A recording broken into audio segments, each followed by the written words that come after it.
Good day to everyone. We have here the summary of our report. We are the Group 1, which will tackle the Chapter 2, Efficiency, Market, and Governments. So let's start. First, we have here the reporters, Ms. DEMONTAñO, Ms. MATIONG, Ms. TANDAS, and Ms. TUBAL. The first reporter will tackle the positive and normative economics. Next is the normative evaluation of resource use efficiency criterion.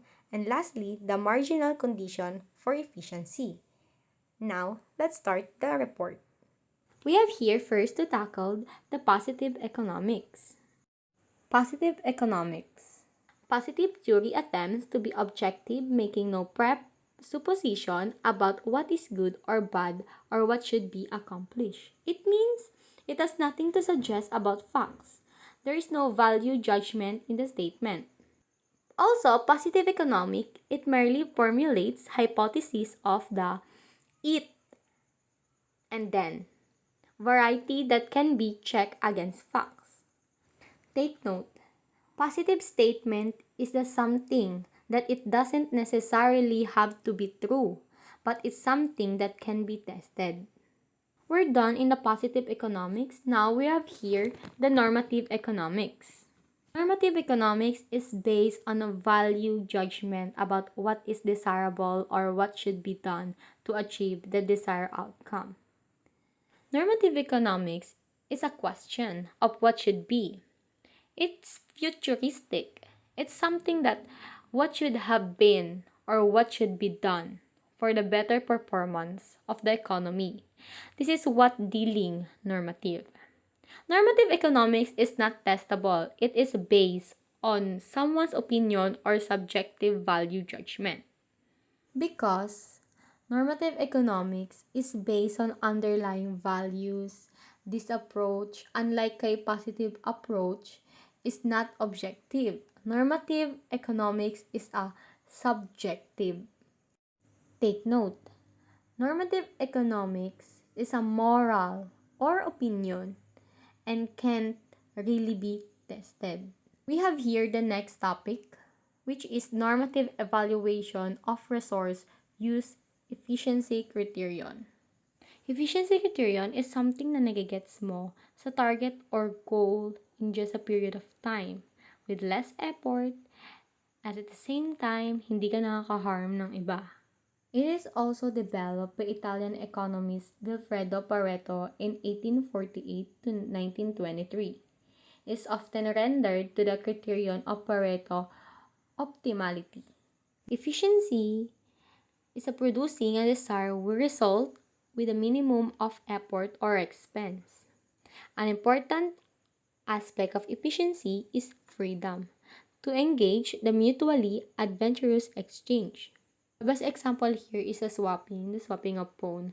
When you want some Samsung and your friend has that Samsung and then your friend wants to change her cell phone to be a Vivo and you have the Vivo, then you will swap your phone so that both buyers and seller can gain in market when the value a buyer placed on an item exceeds the cost of seller incurs by making it available for sale. Next, we have here the marginal condition for efficiency. Total social benefit, talk if managerial is efficient. Total social benefit is a total na nare-receive ng isang individual in consuming an available good. Marginal social benefit na name-measure in computing maximum amount of peso na kayang i-give up ng individual in availing an extra amount good available in market. Total social cost. Ito yung total cost available in good in that market. Then the marginal social cost is yung cost ng extra goods available in the market. Now we are done in reporter number 1. Next we have here the reporter number 2, which is the topic is market price and efficiency condition. Next, when does market interaction fail to achieve efficiency? Next is monopolistic power. And lastly, how taxes can use losses in efficiency in competitive market. Now let's start. My topic is about market prices, efficiency conditions. First, what is markets? Markets are organized for the purpose of allowing mutually gainful trades between buyers and sellers. The market may be physically like a retail outlet where people met face-to-face, or virtual like an online market where there is no direct physical contact between buyer and sellers. A market transaction may involve goods, services, information, currency, or any combination of these that pass from one party to another. Next is price. Price is the amount of money paid or to be paid. Next is the efficiency conditions. The condition for allocates efficiency for a firm is to produce an output where magical cost or MC just equal price or P. Next is perfectly competitive market system. Is an ideal type of market structure where all producers and consumers have full and symmetric information and no transaction cost. Example, farmers market. The average farmers market is perhaps the closest real life example to perfect competition. Small producers sells nearly identical products for very similar prices. A perfectly competitive market system exists if number 1, all productive resources are privately owned. Number 2, all transactions take place in markets and each separate market many competing sellers offer a standardized product to many competing buyers. Number 3, economic power is dispersed in the source that no buyers or sellers alone can influences prices. Number 4, all relevant information is freely available to buyers and sellers. Number 5, resources are mobile and may be freely employed in any enterprise. Next topic is about marginal private benefit received by consumers. Purchasing the good is also equal to the marginal social benefit of the good, provided that no one the buyer receives any satisfaction when the goods is consumed.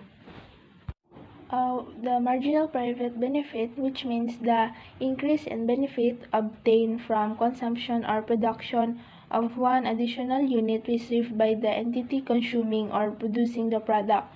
For example, after purchasing a car, the consumer will pay solely for the car and not for the pollution cost by driving the car. Another example, like cellphone, kung mag-purchase it CP hay bukon iti ibahan do SIM card. Next, the marginal social benefit or MSB is the change in benefits associated with the consumption of an additional unit of a goods or services, which means it is measured by the amount of people are willing to pay for the additional unit of a good or services. Next is the marginal private cost or MPC, the cost incurred by sellers to make an additional unit of output available for sale. Marginal private cost, also known marginal cost of production, the change in the producer's total cost brought about by the production of an additional unit of a good or services. Next is, when does market interaction fail to achieve efficiency? There are 3.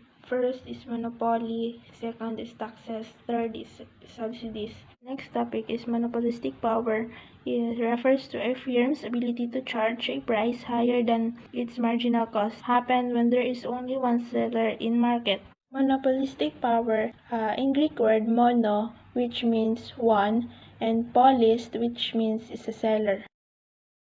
And now we are done in reporter number 2. Next we have here the reporter number 3. The topics are: how can government subsidies can cause losses in efficiency? Next is market failure, a preview of basic for government activity.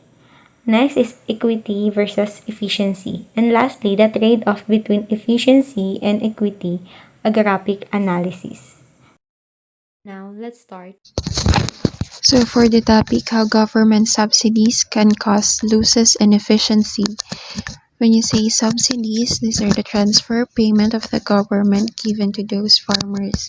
So the effect of subsidy is when the market price falls below the target price set by the government will pay eligible farmers a subsidy equal to the difference between the market price of the product and the target price.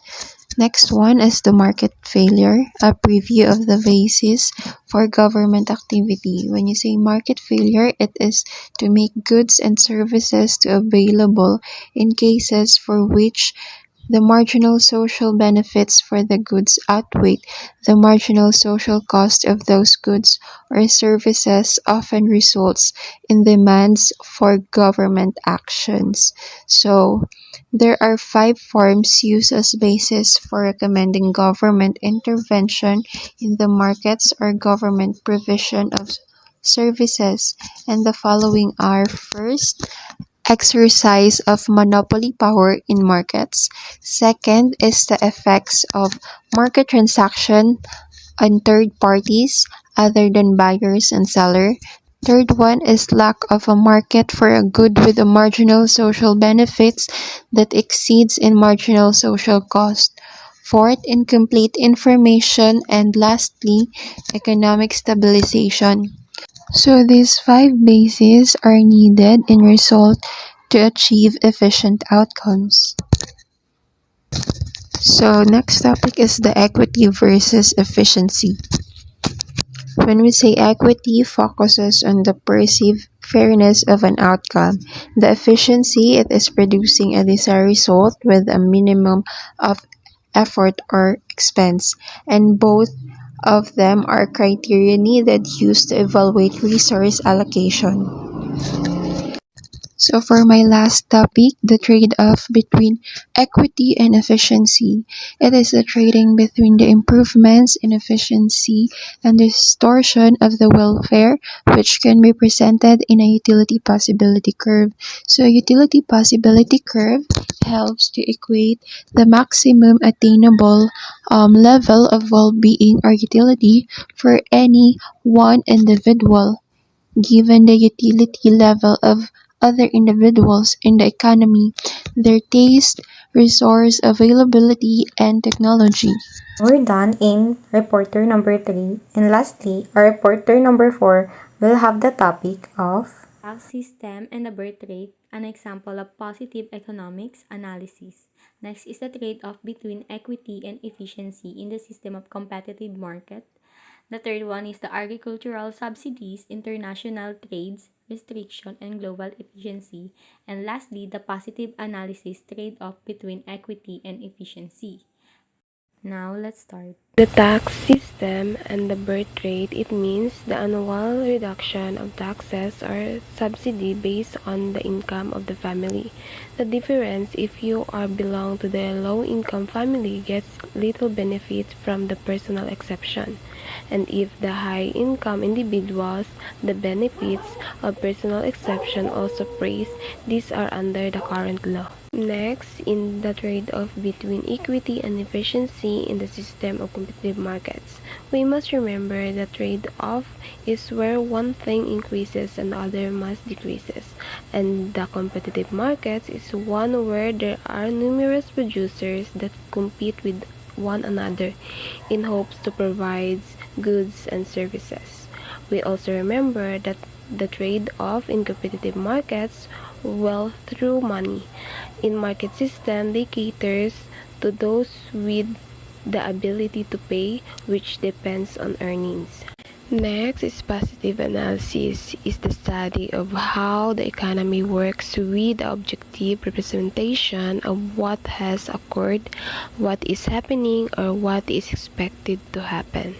Last, when we say positive approach, it is made a genuine contribution by generating information on the gains, losses, and transaction costs associated with particular policy changes and on the distribution of such benefits and costs among citizens.